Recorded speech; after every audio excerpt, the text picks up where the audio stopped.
Vamos a abrir en Santiago el capítulo 1. Voy a estar trabajando los versículos 5 al 8. Sin embargo, vamos a leer desde el 1, ¿de acuerdo? Para que tengamos una idea más amplia. Estaremos trabajando Santiago 1 del 5 al 8, pero vamos a estar leyendo desde el versículo 1. Y dice así: Santiago, siervo de Dios y del Señor Jesucristo, a las 12 tribus que están en la dispersión, saludos.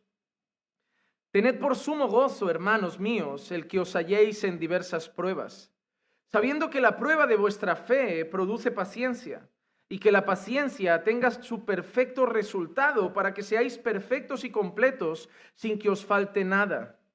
Pero si alguno de vosotros se ve falto de sabiduría, que la pida a Dios, el cual da a todos abundantemente y sin reproche, y le será dada. Pero que pida con fe, sin dudar, porque el que duda es semejante a la ola del mar, impulsada por el viento y echada de una parte a otra. No piense, pues, ese hombre que recibirá cosa alguna del Señor, siendo hombre de doble ánimo, inestable en todos sus caminos, siendo hombre de doble ánimo, inestable en todos sus caminos. Hermanos, vemos como Santiago ha estado hablando a hermanos que, como él dice, se encuentran en la dispersión. Y esa dispersión obviamente ha venido por pruebas. No están dispersos por gusto. No se han ido en busca de una mejor vida. No se han ido en busca de más dinero. Están dispersos por la persecución por causa del Evangelio. Y esa dispersión y esa persecución ha traído pruebas. Y veíamos cómo Santiago les llamaba a gozarse en las pruebas, a tener gozo en medio de las pruebas. Y al mismo tiempo Santiago les recordaba que esas pruebas tenían un propósito, servían para algo. Los iban a perfeccionar, les iban a ayudar a ser santificados, iban a producir paciencia, iba a dar buen fruto en sus vidas esas pruebas. Así que Santiago no les dice huid de las pruebas, rechazad las pruebas, escapad de las pruebas, sino gozaos, porque son para bien. Son para bien. Todo lo contrario, como vemos de este mundo que cada vez nos dice que no tenemos que soportar ningún dolor. Vivimos en un mundo hedonista, un mundo que ama el placer. Ama el placer. Y todo lo que es incómodo, todo lo que no es agradable, nos dicen que es directamente malo. Directamente malo. Y nos hacen huir de lo que nos incomoda, huir de lo que no es muy agradable y buscar solo lo que da placer, lo que entretiene, donde me lo paso bien. ¿Quiénes son las personas con las que me gusta quedar? Las que piensan como yo, las que se divierten como yo, las que ríen de lo que yo río, las que critican lo que yo critico, porque al final quiero que a mi lado solo esté gente que me haga sentir bien. No voy a poner a mi lado gente que me corrige. No voy a poner a mi lado gente que me hace ver mis errores. Eso es incómodo. Eso sienta mal. ¿A quién le gusta? Y vivimos en un mundo así. En un mundo así que hoy en día cuando alguien te llega diciendo, mira, tengo un problema en mi matrimonio. ¿Problema? No. Tú no has nacido para tener problemas. Tú has nacido para ser feliz. Rompe esa relación. No sirve. Tú todavía eres joven. Ya encontrarás otro que te haga feliz. Se les olvida que van a tener problemas siempre. Pero este mundo es así. A diferencia del creyente. El creyente no busca el placer. El creyente no busca el entretenimiento. ¿Es bueno entretenerse? Sí. Es bueno tener en nuestra vida cosas que producen placer, obviamente. Hay hobbies que nos gustan, cosas que nos entretienen. Pero no estamos viciados a esas cosas como si nuestra felicidad dependiera de eso. Las tenemos, pero temporalmente. Temporalmente, yo me puedo ir una mañanita a echar un partido de fútbol con los hermanos de la iglesia, me entretengo, está bien, pero oye, en la tarde tengo responsabilidades, tengo mi casa, tengo mi familia, tengo mi trabajo, y yo no puedo estar buscando un trabajo que me divierta, una familia que me divierta, unos hijos que me diviertan, no, toca responsabilidades, toca una vida seria. Pero hoy en día todos tenemos el complejo del payaso, queremos estar riendo constantemente. Y Santiago dice que no, que van a venir pruebas. Y las pruebas van a venir por la fe muchas veces. Y como ya estamos hablando mucho últimamente y lo vamos a seguir recordando conforme pasen los días, se avecinan tiempos oscuros. Las leyes que se están promoviendo, los gobiernos que se están alzando, la gente que está llegando a los poderes, todos, si no os dais cuenta, son enemigos de la fe, enemigos de la iglesia. Y todo lo que se va a ir poniendo como bueno y como ley, va a ser cosas que a nosotros no nos van a gustar. Y nos van a querer poner mordaza. Y nos van a querer callar. No va a ser bueno lo que viene. Pero estas palabras de Santiago nos servirán. Y les digo que dentro de un tiempo nos recordaremos de las palabras que aquel pastor nos predicó de gozaos en las pruebas. Gozaos en las pruebas. Porque van a servir para algo. Es más, yo creo que a la iglesia le irán bien las pruebas. Porque en las pruebas al final se ve quién es iglesia. Es en las pruebas que al final, como digo yo, las pruebas muchas veces son como un colador. Hacemos así y al final queda lo que está firme. Porque los que no eran, a la que venga un problema saldrán. Pero los que han dado su vida por Cristo irán hasta el final. Hasta las últimas consecuencias y soportarán las pruebas y buscarán gozo en medio de ellas. Pero ahora Santiago deja como la prueba a un lado, a pesar de que no abandona el tema del todo, deja la prueba a un lado y ahora pone nuestros ojos en los versículos 5 al 8 en un asunto muy importante que nos llama a buscar, y es la sabiduría. La sabiduría. Y en eso vamos a estar centrados. Por un lado, parece que no tiene nada que ver, parece que está hablando de pruebas y de golpe sabiduría. Y parece que son temas opuestos, pero yo creo que están unidos. Y les digo por qué. Porque yo creo que lo que Santiago está diciendo es que así como hay que gozarse en las pruebas y hay que entender el propósito de las pruebas, yo creo que Santiago está diciendo, debéis buscar sabiduría para las pruebas. Es decir, para saber pasar por las pruebas bien, tendréis que ser sabios. Debemos pasar por las pruebas con la sabiduría de Dios. Las pruebas no las podemos enfrentar con un pensamiento humano. Las pruebas no las podemos enfrentar con nuestra propia inteligencia. Vamos a necesitar sabiduría para saber pasar por ellas, para no desestabilizarnos, para entenderlas, para comprenderlas, incluso para aconsejar a los que pasen con nosotros por ellas. Y vamos a necesitar la sabiduría de Dios. Y ahora Santiago va a dedicar la enseñanza de hoy a ese asunto, a buscar la sabiduría de Dios, que nos servirá también para pasar por las pruebas, para la gloria de Dios. Y el texto empieza así y es el primer punto. Debemos buscar la sabiduría en Dios, en Dios. Porque el mundo tiene sus propios sabios. El mundo tiene sus propios sabios. Cuando yo tengo un par o tres de amigos que estudiaron filosofías y son filósofos, tú le preguntas, ¿tú a qué te dedicas? Soy filósofo. Y a mí me gusta porque yo le digo, ¿pero qué eres exactamente? Y la verdad es que si se definen bien, son personas que piensan. Para ellos, piensan en la vida. Digo, bueno, en teoría yo creo que todos deberíamos ser entonces filósofos. Pero ¿dónde han buscado la sabiduría para entender la vida? Es una muy mala fuente. Porque toda esa filosofía está basada en la sabiduría del hombre. En la sabiduría del hombre. Y no hay mejor filósofo que busca entender la vida en la sabiduría de Dios. A mí no me interesa lo que Nietzsche pensaba o lo que Platón pensaba. A mí me interesa lo que Dios piensa. Yo no sé si pienso, luego existo. ¿Cómo era eso de cogito ergo sum? Yo no sé. Yo lo intenté borrar de mi cabeza rápido. Pero sí sé una cosa. Sin Cristo estoy muerto en los delitos y pecados. Así que no sé si pienso o no pienso. Pero lo que sí que sé es que estoy muerto en delitos y pecados.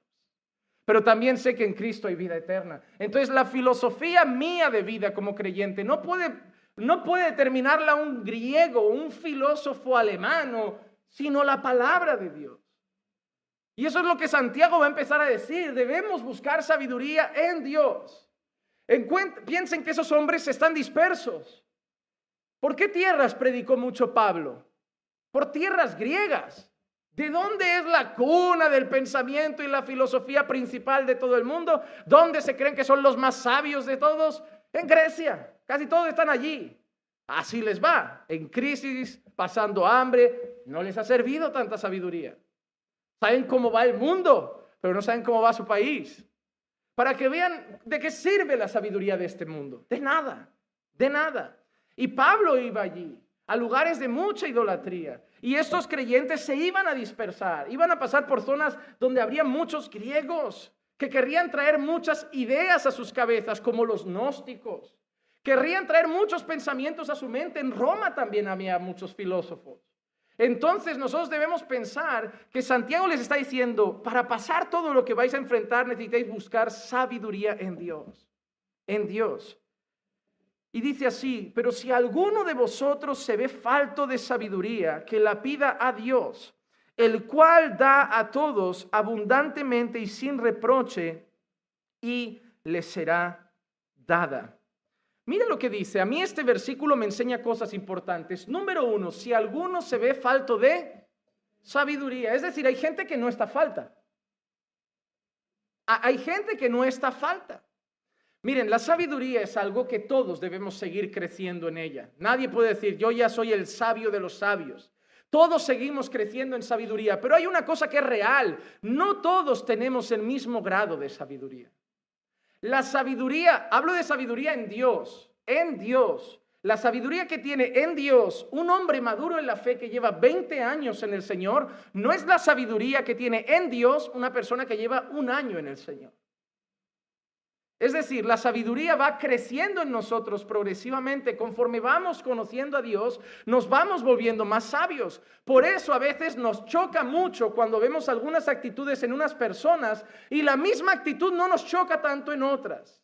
¿Por qué? Porque esa persona es nueva y es normal según qué cosas. Pero lo que no es normal es que esta otra que diga que lleva 15 años en el Señor, haga lo mismo. Porque teóricamente debe ser más sabia.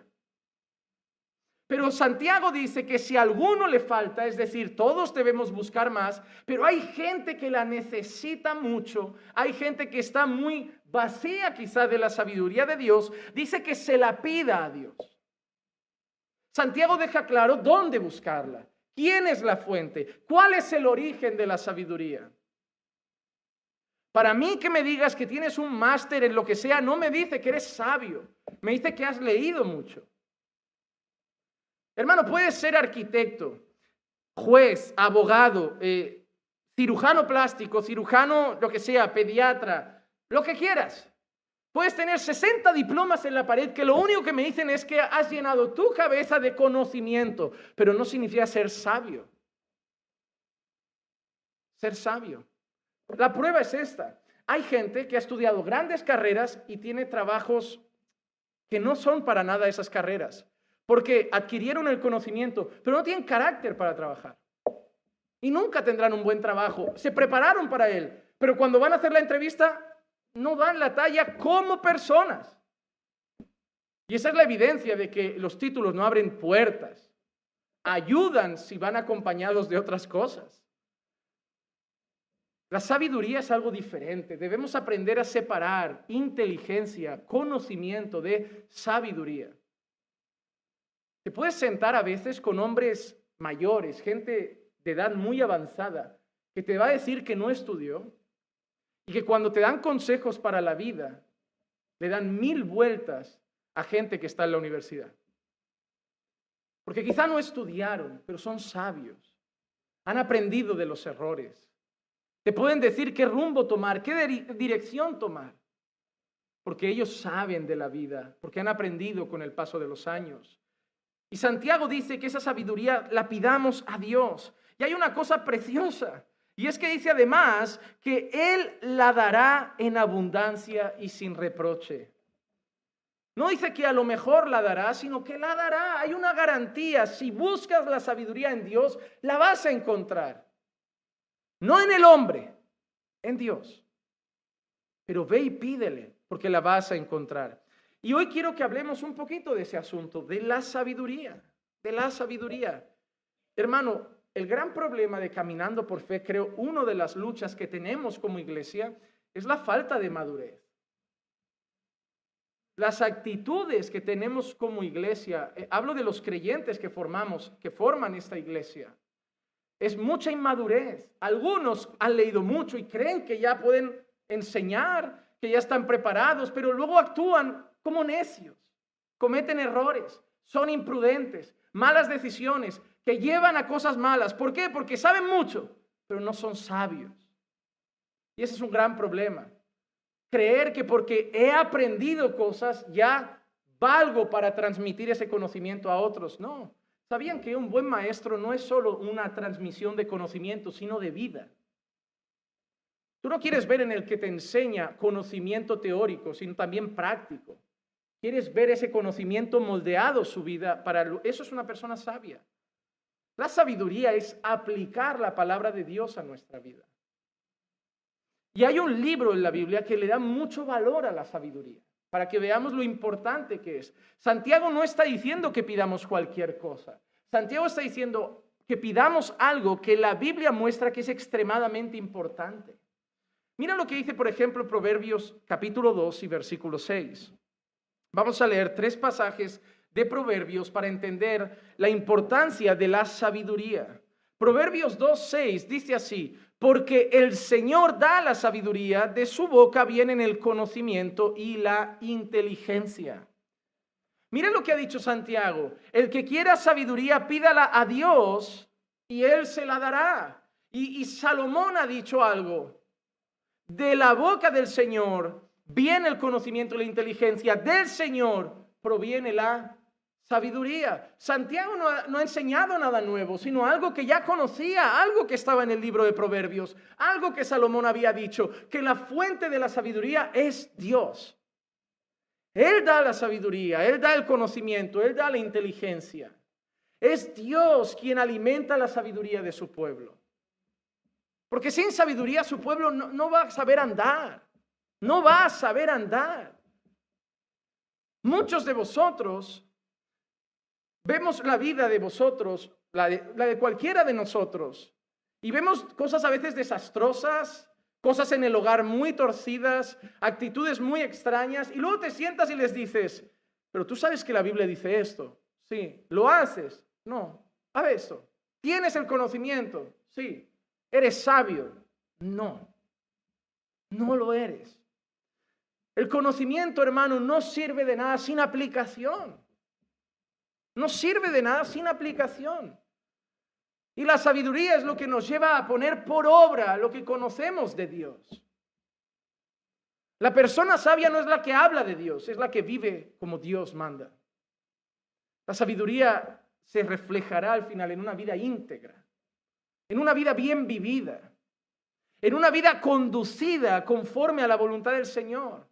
Salomón en este capítulo nos acaba de decir que la sabiduría viene de él, y justo después en otros versículos da unas indicaciones de los beneficios que esa sabiduría trae a nuestra vida, porque la sabiduría nunca viene sola.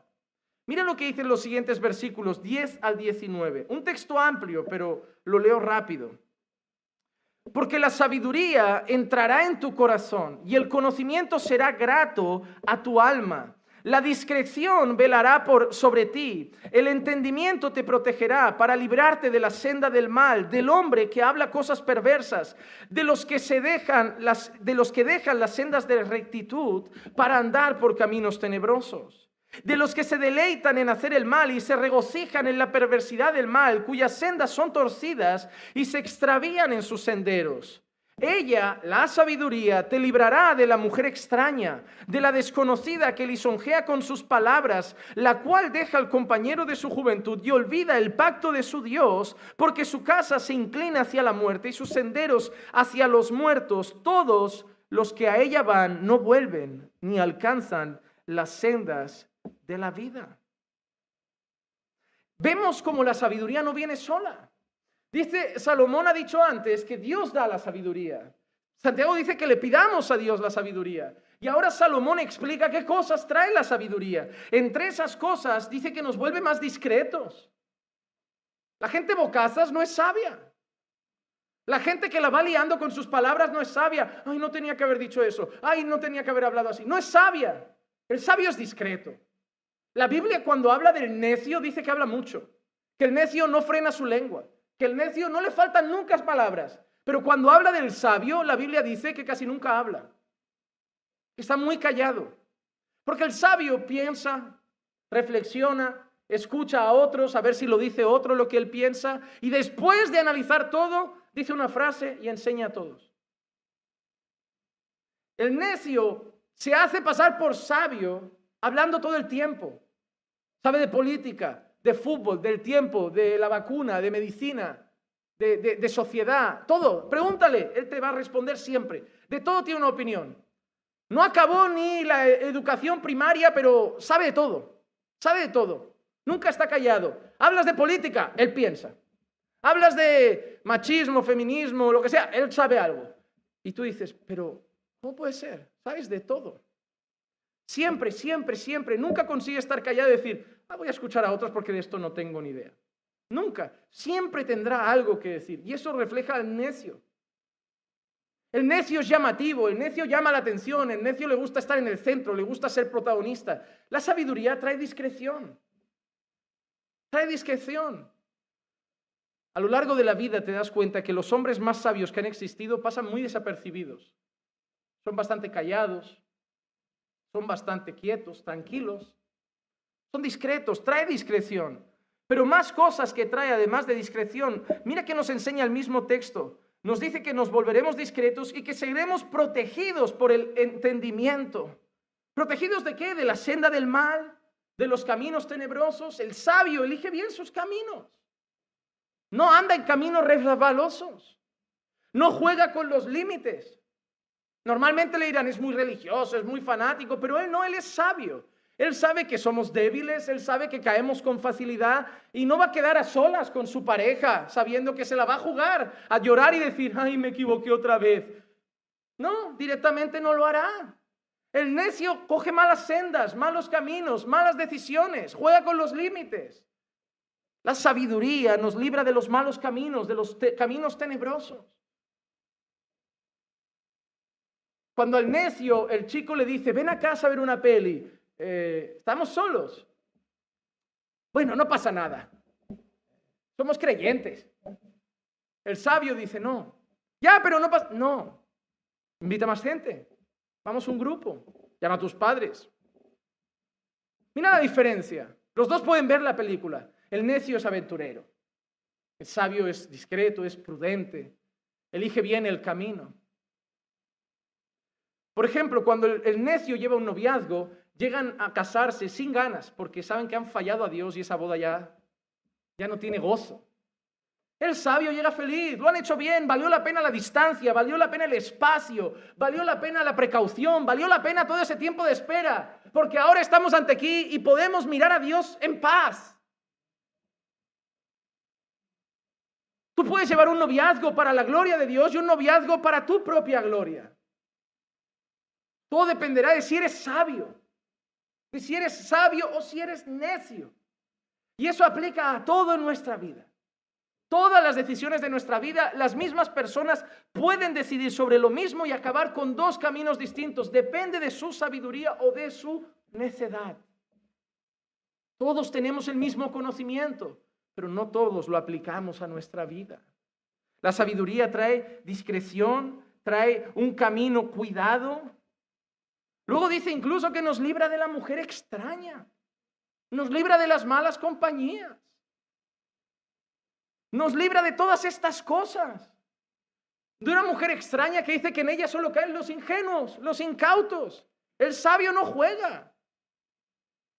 El sabio recibe el WhatsApp en el móvil de una hermanita de la iglesia y dice, ¿para qué me tiene que hablar? Soy un hombre casado. ¿Qué más? Soy soltero, que hable una hermana. ¿Para qué me habla a mí? ¿Cuál es su interés? Y directamente, hermana, no me escriba más, no es por ofender, pero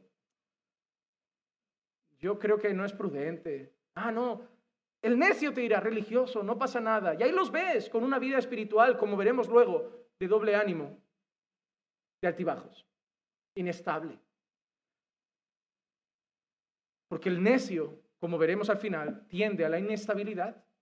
Porque sus malas decisiones van trayendo errores que lo van avalando, lo van entristeciendo y dicen, ay, lo paso. Tú te metes en la mayoría. Déjame decirte una cosa, la mayoría de malos momentos en la fe, uno se los busca. La mayoría son fruto de malas decisiones que llevan a errores, que llevan a pecados. malos momentos con el Señor. Otra vez me levanto, malas decisiones, momento de pecado, otro mal tiempo con el Señor. La gran mayoría de la inestabilidad espiritual es fruto de una vida necia. Por ejemplo, gente inestable, no oran, no leen la Biblia, están fríos en la fe. La Biblia dice que la leas, sí. Te dice que ores todos los días, sí. ¿Qué hace el sabio? Coge el consejo de Dios, lo aplica a su vida está así, bien, firme. ¿Qué hace el necio? Sé que tengo que leer, pero no lo hago. Sé que tengo que orar, pero no lo hago. ¿Cómo está mi vida espiritual? Hoy aquí, mañana aquí. Hoy aquí, mañana aquí. Hoy aquí, mañana aquí. La culpa es, ¿se ha enfriado? No, es necio. No aplica la palabra a su vida. Todos los que estáis aquí podríais estar así en la fe, pero solo estaréis ahí los que os dé la gana. ¿Por qué? Porque todos tenéis la misma receta para estar bien con Dios, pero no todos la vais a vivir. El necio lo sabrá. Se pondrá ahí, pastor, estoy pasando un momento frío en la fe. ¿Estás orando cada día? No, ahora no. Tú te has metido. ¿Qué solución quieres que te dé? La que ya conoces. Ora, lee la Biblia, ayuna, ven regularmente con tus hermanos, ten comunión con el pueblo de Dios y ya verás cómo cambia. Pero el necio no lo hará. Y será, como veremos luego, inconstante en todos sus caminos. La sabiduría ayuda a todas las áreas de nuestra vida, porque la sabiduría trae el consejo de Dios, nos hace ver la vida como Dios la ve, conociendo a Dios, y luego aplicamos ese conocimiento a nuestra vida y empezamos a vivir de la manera de Dios, a actuar como Dios quiere, a hablar como Dios quiere, a pensar como Dios quiere, a manejarnos como Dios quiere. ¿Y qué trae eso? Una vida bien vivida y da fruto. El Señor dijo que vino a traer una vida y vida en abundancia. Eso no es riqueza, pero sí una vida bien vivida en Cristo, que muchos no estáis viviendo, no por culpa del diablo, por vuestra propia culpa. Hermano, sé que esto puede ser duro, pero lo digo porque te amo. Pero los problemas espirituales, la manera de vivir una vida espiritual mediocre, normalmente nosotros somos nuestros verdugos. Nuestros verdugos. Muchos vais a escuchar hoy esto y vais a salir por esa puerta y a partir de mañana ya arreglar esas cosas porque habéis aprendido que depende de vuestra búsqueda. Pero otros van a salir pensando en esto, sabiendo que es la verdad de Dios, pero no lo van a hacer y van a seguir igual. Por eso tenemos gente que pasan 3 años en la iglesia y que al final te preguntas, ¿serán creyentes? ¿Serán creyentes? Porque es raro que si la Biblia dice que el que empezó la buena obra, la perfección a una persona, siga exactamente igual durante toda su vida con Cristo. Muy extraño. Es muy extraño. Por eso Salomón mismo dice que aquellos que adquieren sabiduría son dichosos. Son dichosos. Proverbios capítulo 3, versículo 13 y 14.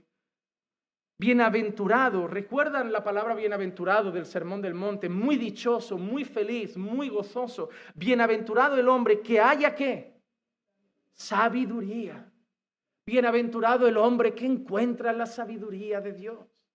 Es dichoso ese hombre. ¿Por qué? Porque le irá bien en la vida. Le irá bien en la vida. Podéis tener un matrimonio muy dichoso si vivís como Dios manda. Vuestro matrimonio será una patata mientras viváis como queráis. Dios tiene la receta de un matrimonio feliz. Pero no queremos vivirlo. Dios tiene la receta de vivir una vida con gozo, pero no lo hacemos. Hermano, Dios nos ha dado lo necesario para estar dichosos en esta vida. Y yo no entiendo cómo existen creyentes que viven quejándose de todo. Me pregunto, ¿dónde está la esencia de Cristo en sus corazones? Pues probablemente está muy marchito, muy marchito. Mira que dice, bienaventurado el hombre que haya sabiduría y el hombre que adquiere entendimiento, porque su ganancia es mejor que la ganancia de la plata y sus utilidades mejor que el oro fino. Hermano, Salomón compara la sabiduría como algo mayor que la plata y el oro. Tú entiendes lo que quiere decir.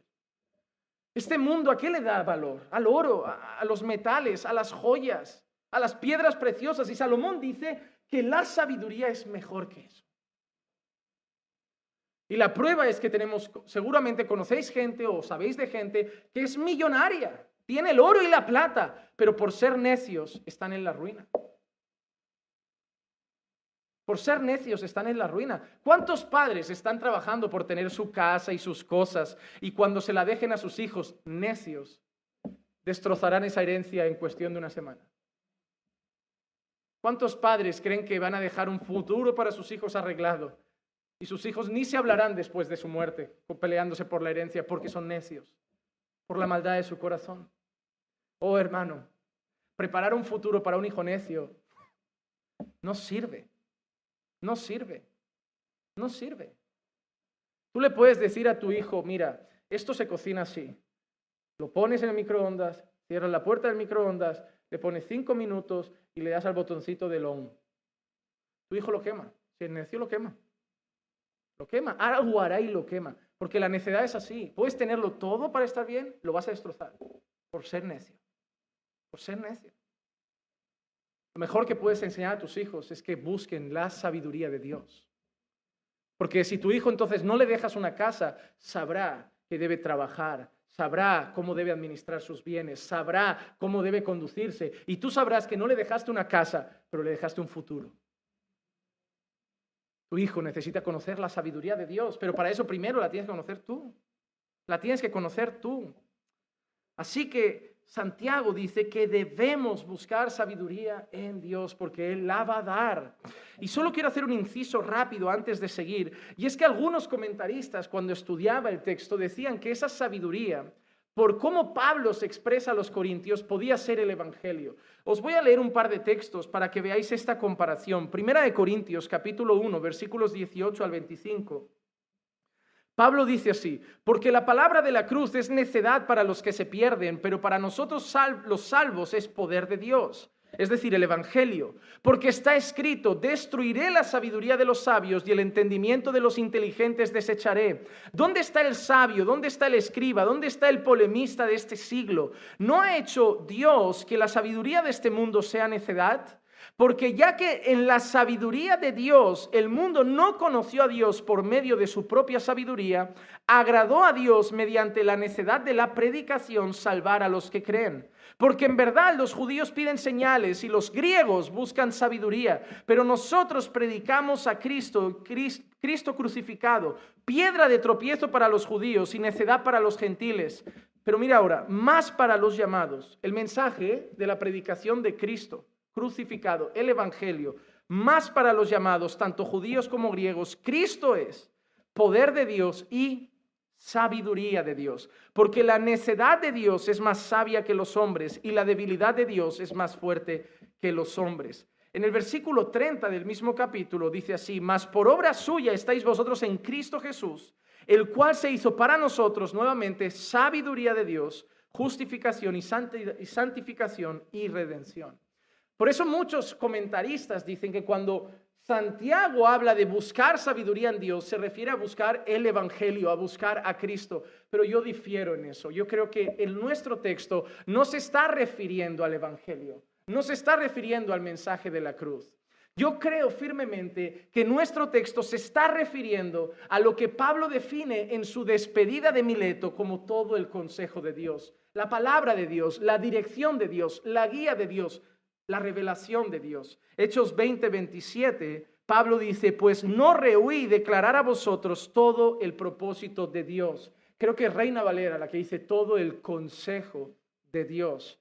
Entonces, para mí entender, lo que Santiago está diciendo es que busquemos la palabra de Dios, el consejo de Dios, la dirección de Dios, lo que Dios ha dejado escrito aquí. Aquí está la sabiduría de Dios. La dirección de Dios. Aquí está la manera de ver el mundo de Dios.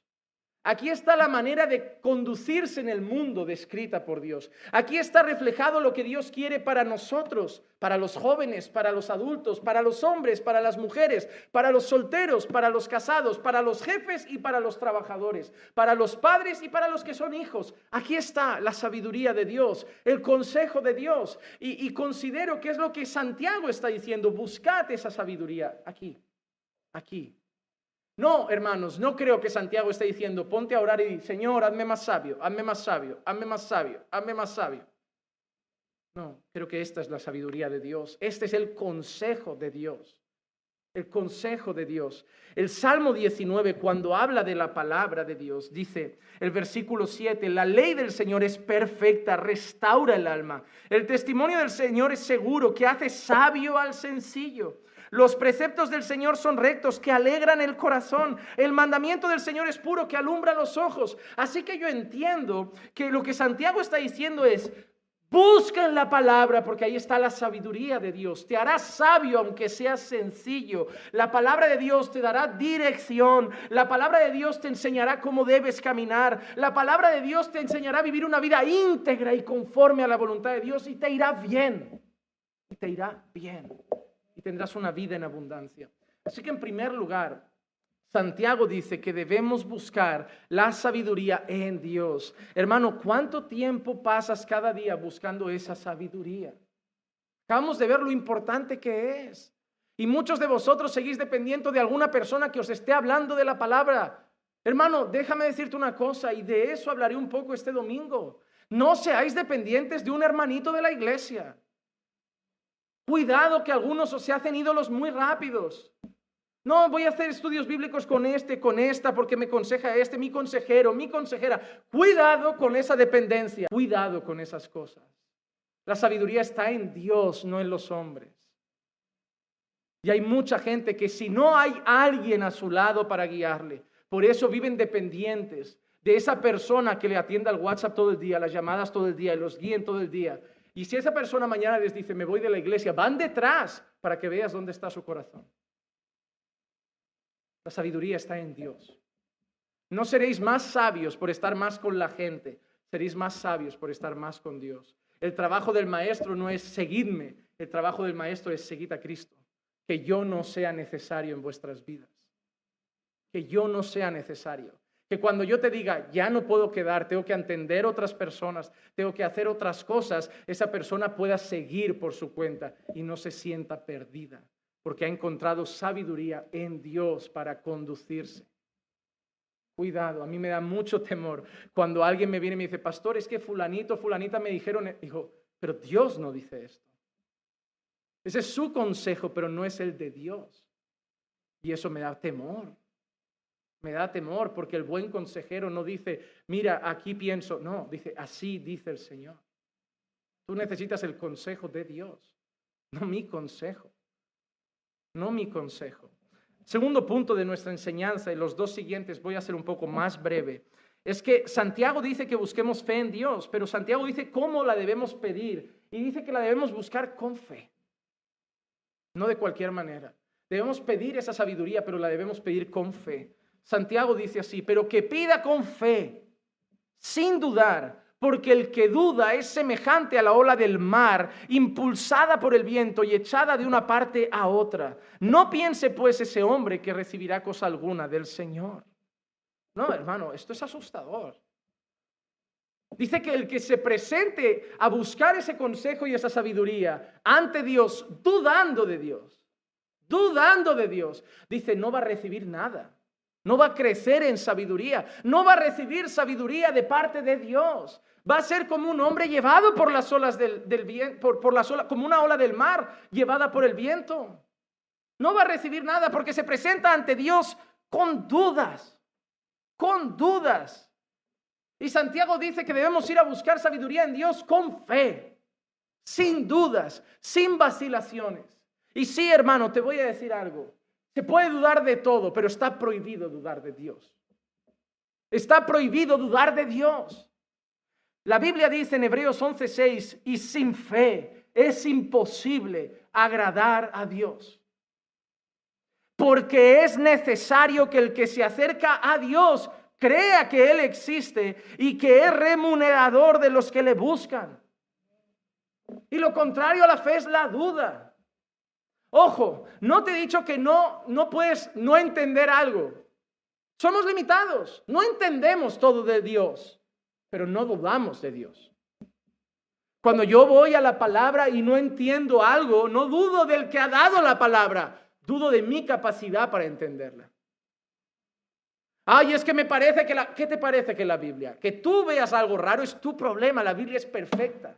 No te presentes ante la palabra con dudas. ¿Qué es lo que está haciendo la teología liberal hoy? Un montón de predicadores modernos están usados por el mismo diablo, haciéndonos entender que esto hay que empezar a actualizarlo.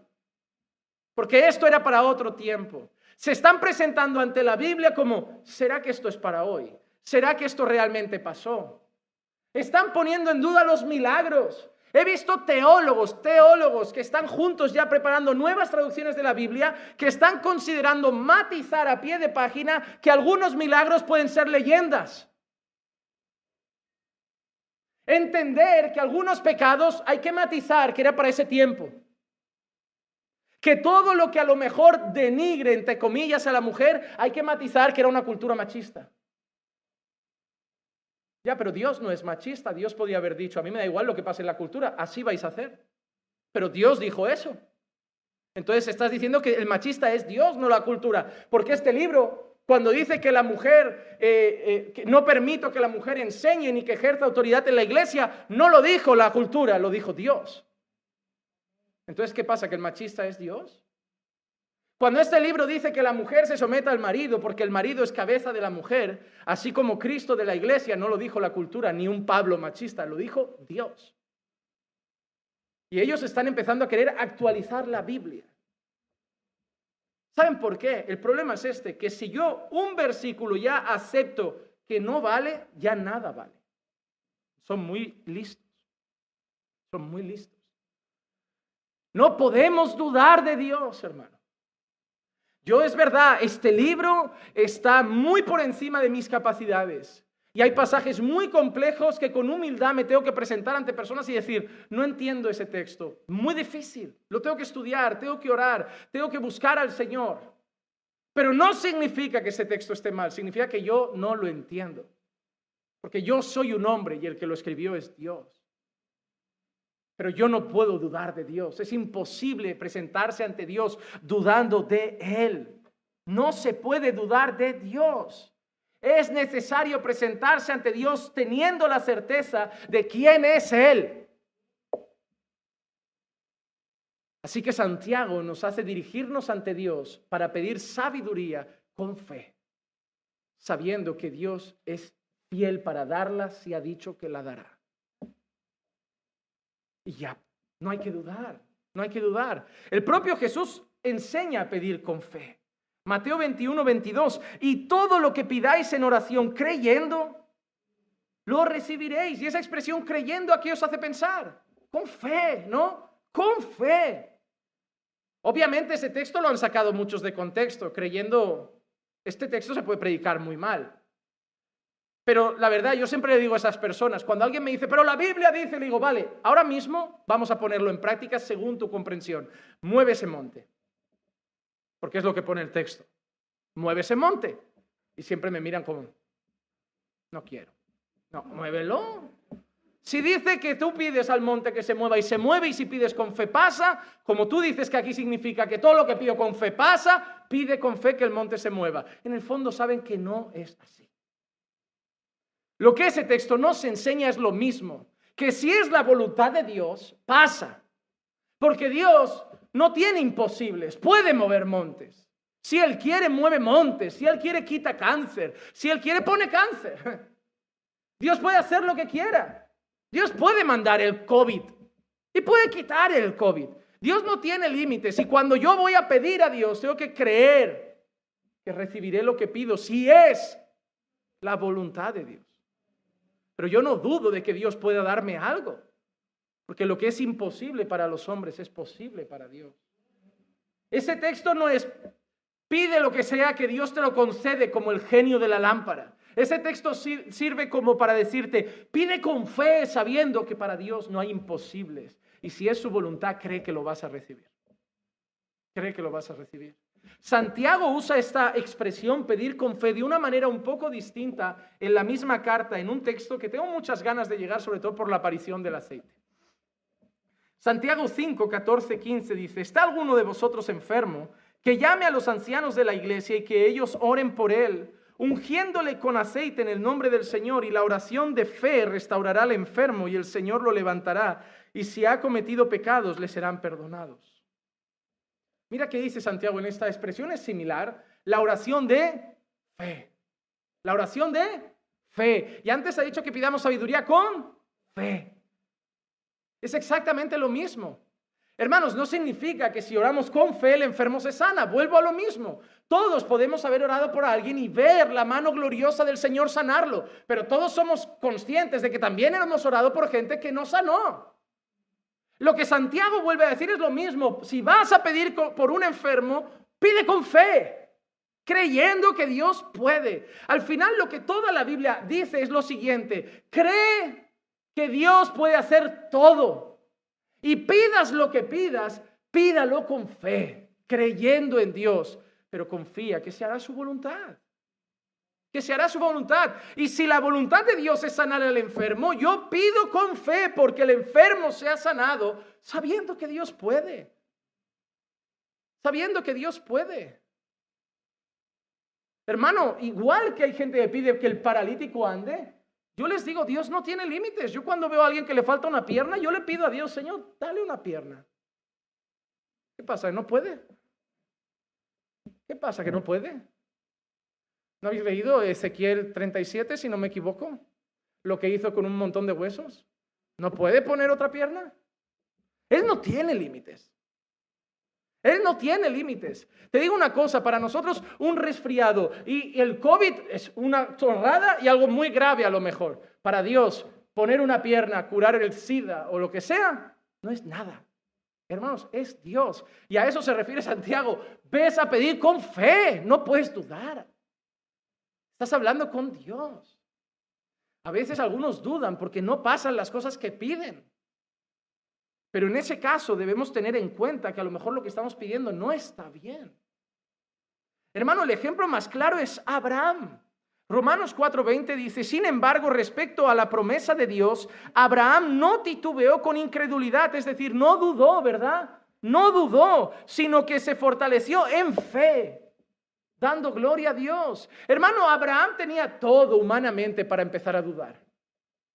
Los años pasaban, cada vez ambos más secos. Y la promesa no llegaba. Y seguramente si la promesa se la hubiera hecho un hombre, Abraham dudaría. Si alguien hubiera llegado, así dice el Señor, Dios te dará un hijo. No sé yo. Pero fue Dios. No fue alguien en nombre de Dios. Fue Dios. Y Abraham sabía que el que se lo había prometido era fiel para cumplirlo. Y aunque todo humanamente apuntara, esto no pinta bien, Abraham no tuvo incredulidad, Abraham no dudó. Abraham fue fortalecido en la fe dando gloria a Dios porque sabía que Dios era poderoso para cumplir lo que para el hombre era imposible. Y eso es lo que Santiago quiere, que vayamos a pedir con fe. Con fe, con fe. Pero como hemos dicho muchas veces, aunque pidamos con fe, pedimos cosas que Dios no quiere. Y aunque pidamos con fe, debe ser la voluntad de Dios. El mismo Santiago, algo que aprenderemos más adelante, dice, pedís y no recibís, porque pedís con malos propósitos para gastarlo en vuestros placeres. Hermano, hay una cosa que está clara, Dios no va a atender peticiones egoístas. Dios no va a atender peticiones egoístas. Y eso es lo que está diciendo Santiago, Dios no va a atender peticiones egoístas. Pero Santiago nos está enseñando que lo que estamos pidiendo es sabiduría, no estamos pidiendo un coche, no estamos pidiendo dinero. Estamos pidiendo conocerle más, glorificarle más, saber más de Él, profundizar más en nuestra relación con Él, para vivir más para su gloria. Por eso Santiago dice, pedid y se os dará sabiduría. Porque no es algo egoísta, es algo que pedís para el bien de vuestra relación con Dios. De vuestra relación con Dios. Y Y para concluir, la última frase del final, Santiago nos dice que no podemos ser lo que él llama personas de doble ánimo. Personas de doble ánimo. Y la frase que utiliza es, siendo hombre de doble ánimo, inestable en todos sus caminos. Santiago vuelve a usar de nuevo una frase similar en Santiago 4:8. Acercaos a Dios y Él se acercará a vosotros. Limpiad vuestras manos, pecadores, y vosotros de doble ánimo, purificad vuestros corazones. De nuevo usa esa expresión, ¿verdad? Doble ánimo. La traducción original, doble ánimo, ¿saben cómo es? Es doble alma. Es doble alma. Cuando tú lees los textos en griego y esto, las palabras no suenan tan fáciles, pero es como si tuvieran el corazón dividido. Como si la misma persona fuera para dos lados diferentes. O sea, si yo voy a la derecha y solo voy a la derecha, voy a llegar a mi meta. Pero si voy a la derecha y a la izquierda a la vez, no salgo del sitio. A eso se está refiriendo, doble alma. Hay un salmo, quiero leerlo también, el Salmo 12:2, que lo dice de esta manera. Falsedad habla cada uno a su prójimo. Hablan con labios lisonjeros y con doblez de corazón. Esa expresión es como decir con dos corazones, con doble corazón. ¿A qué se refiere el salmista? Personas que delante del prójimo tienen un corazón y detrás del prójimo tienen otro corazón. A eso se está refiriendo Santiago. Personas que por un lado buscan un rato la sabiduría de Dios y luego la sabiduría del mundo. Leen un rato la Biblia y luego la revista de filosofía y de pensamiento moderno con filosofía de este mundo.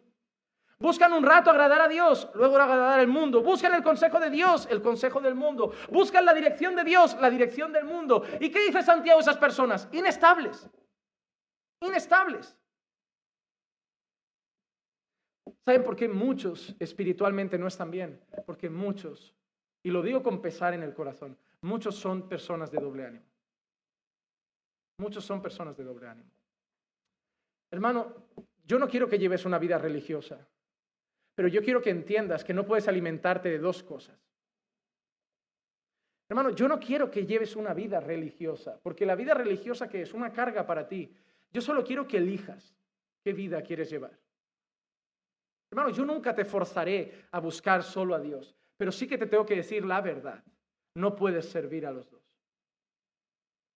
Si tú te alimentas un rato de los placeres espirituales y luego un rato de los placeres carnales, tú no vas a crecer.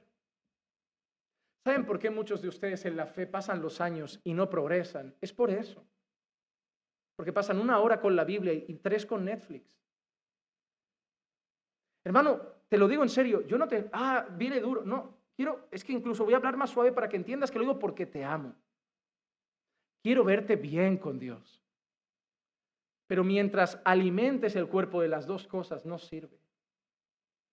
Hermano, es como si yo me como una ensalada de quinoa haciendo mi dieta y para acompañarla 1 litro de Coca-Cola. Por mucho que hayas comido un plato suculento, lo has estropeado con lo otro. Y al final eso no sirve, no va a tener efecto positivo en tu cuerpo. Si yo quiero perder peso, ¿qué tengo que hacer? Comerme mi ensalada de quinoa súper rica. ¿A quién no le gusta una buena ensalada de quinoa con pepino y tomate? Sí, ¿para qué un buen chuletón con patatas? Y encima acompañar tu ensalada de quinoa con un vasito de agua fresca. Porque hay que beber 2 litros de agua, no sé qué médicos inventó eso. Y cada año dicen que hay que beber más. Yo creo que los médicos se juntan a beber Coca-Cola y se ríen como en plan, mira, los tenemos a todos bebiendo agua como tontos. Pero, hermano, yo lo aprendí así. Yo llevaba mucho tiempo queriendo hacer dieta y yo hacía que me comía, la clicia era como algo no cuadra. Yo le estoy alimentando bien a este chiquillo y la cosa va para arriba. Y es verdad, si yo solo me comiera lo que Clicia me daba, estaría flaquito. Pero yo le decía, amor, voy al Mercadona, que faltan yogures. Y hermano, yo me sentía muy mal porque casado con nuestra propia casa, yo estaba en un coche comiéndome unos cruzanes y un cacao Pero eso me llevaba a la ruina. Claro, digo, ¿a quién voy a engañar? Tarde o temprano se va a notar. 3 meses comiendo quinoa y engordo, a ver, esto o tengo tiroides también o algo anda mal. Claro, ahora habéis notado la diferencia, estaba bien. Pero ahora que estamos comiendo, el Mercadona ya, entro corriendo sin mirar la bollería y me voy a casa. Pero ahora como sano, bebo sano, hago menos trampas. No voy a decir que no hago trampas, pero hago muchas menos. Y se ve el resultado. ¿Por qué te digo esto? Porque en tu vida espiritual es así. Algunos de vosotros venís y decís, oh, sana doctrina, qué mensaje, pastor, qué palabra. Ahora salís y os metéis 3 horas de cruzanes con cacaulán. Y es así. Y mañana volvéis a comer cualquier chorrada hasta que vuelva a haber un culto y venga un plato bueno. Y por eso tu vida espiritual, así. Yo te amo tanto, pero no puedo llegar a tu vida. No puedo meterme en tu casa. No puedo seguirte todos los días, 24 horas, para decirte, no, y come más de esto, deja esto. No quiero que dejes de ver una serie un rato. No quiero que dejes de ver una buena película con tu esposa. No quiero que dejes de irte un día al parque a disfrutar. Pero hermano, piensa, ¿qué alimentas más? Y así vas a estar. Y así vas a estar. Hay personas que a veces me dicen, pastor, ¿cuándo haremos otra vez esa semana de oración que hicimos por la mañana? Antes de irnos al trabajo, que veníamos 1 hora a orar. ¿Por qué? Porque esa semana estaban como un toro. En la fe estaban fuertísimos. Pero la idea es que esa semana la siguieras tú en tu casa. Porque no podemos estar siempre pensando, dependo de la iglesia para estar firme. Dependo del pastor para estar firme. Dependo de los hermanos. No, hermano, depende de ti. Mi dieta que le hice hacía su parte, pero al final entendí que dependía de mí. Hasta que yo tomé una decisión. En tu vida espiritual depende de ti. Depende de ti. Hermano, necesitamos nutrirnos más de Dios. Nutrirnos más de Dios para no ser personas de doble corazón. ¿Por qué? Porque Dios quiere que le demos todo. El Salmo 119:2 dice, cuán bienaventurados, de nuevo la palabra dichosos. Es decir, qué felices son, qué dichosos son los que guardan sus testimonios y con todo el corazón le buscan. Mira qué dice el salmista. El mundo dice, qué religiosos son, qué aburridos son, qué fanáticos son. Pero el salmista dice, qué felices son los que guardan su palabra y lo buscan de todo corazón. Y te digo una cosa, a mí me encanta cuando el mundo me dice, fanático, religioso, yo los veo, digo, pues os veo mucho más amargados que yo. Os veo preocupados, con el claxon pitando todo el día, enfadados, estresados, agobiados, con prisa. Digo, yo no me veo mucho peor. Al contrario, yo me veo mucho mejor. Y Dios cumple esa palabra, soy dichoso, porque yo busco a Dios de corazón. Y el mundo cree que nosotros estamos esclavizados. Cuando el mundo vive esclavizado, ¿de qué? Hermano, ¿cómo está el mundo? ¿Estresado? ¿Agobiado? En el súper vas, gente agobiada. A la que tardan un poco en cobrar, oye, no abren otra caja, oye, ¿qué pasa? El semáforo se pone en verde, 1 segundo ya, pipi, venga, vamos, que se puso. ¿Cómo vais por la vida? No me extraña que cada vez hayan infartos cada día. Es lo normal. Es lo normal. ¿Y nosotros cómo vamos? Es verdad que a veces sí que pitamos. Lo reconozco. ¿Quién no ha hecho eso? Algún día que iba con prisa. Yo siempre digo que pito para avisarle, por el bien de ellos. Como, oye, que se te ha puesto verde. Pito suave. Hago como, pip, pip. Todo el mundo se tiene que ir corrigiendo. Todo el mundo se tiene que ir corrigiendo. Por eso buscamos la sabiduría de Dios. Ahora cuando el semáforo se pone verde y no arrancan, yo me leo Eclesiastés. Todo tiene su tiempo. Hay un tiempo para arrancar y hay un tiempo para esperar que el de adelante arranque. ¿Ya? La palabra de Dios te da paz. Te hace vivir la vida muy sosegado, muy tranquilo, muy confiado, muy feliz. En medio de los problemas, sabiendo que Él está en el trono y controla todas las cosas. En medio de situaciones difíciles, seguro te sientes. Por eso en medio de una pandemia, donde todos están cada día viendo las noticias, ¿qué pasa? Cuando nosotros ya pasará, cuando Dios quiera. ¿Qué vamos a hacer? Lo podemos arreglar. ¿Puedo cambiar la pandemia? ¿Puedo cambiar las restricciones? No, pues ya, espero en Dios. No tengo miedo, no estoy agobiado, no estoy preocupado. Porque cuando buscamos a Dios y lo buscamos con fe, con seguridad, con la certeza de quién es Él, no somos ya como las olas que se lleva el viento. Estamos firmes en la roca. Jesús dijo en Mateo 6:24, nadie puede servir a dos señores, porque o aborrecerá a uno y amará al otro, o se apegará a uno y despreciará al otro. No podéis servir a Dios y a las riquezas. Eso es exactamente lo que Santiago quiere expresar, doble corazón. No podéis amar, por un lado, hay gente que es así, amo estar en la iglesia, pero amo también el pecado. Y la Biblia te dice que no se puede, que no se puede. No es posible. Y por eso dice Santiago que el resultado es inestable en todos sus caminos. La diferencia entre tú, que cada 2 por 3 tienes que llamar con un bajón de fe, y aquel que parece que nunca lo tiene, se llama sabiduría.